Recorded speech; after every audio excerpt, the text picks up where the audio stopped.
Specialistët e sektorit për hetimin e narkotikëve arrestuan shtetasin IB, 45 vjeç, banues në qytetin Koplik.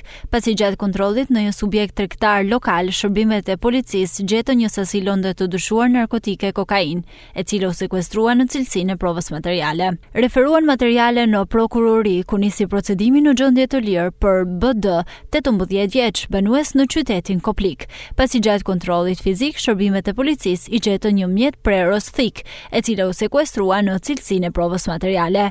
Referuan materiale në prokurori, ku nisi procedimi në gjendje të lirë për një 16 vjeçar, pasi gjatë kontrollit fizik, shërbimet e policisë i gjetën një sasi lëndë të dyshuar narkotike kanabis, e cila u sekuestrua në cilësinë e provës materiale. Specialistët e sektorit të qarkullimit rrugor arrestuan shtetasin FP, 57 vjeç, banues në fshatin Boriçi Mall, pasi u kap duke drejtuar motomjetin në gjendje të dehur.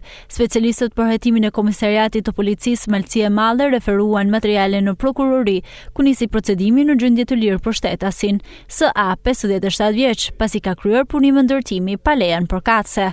Materialet procedurale u referuan prokurorisë pranë gjykatës së shkallës së parë të jurisdiksionit të përgjithshëm Shkodër për veprime të mëtejshme.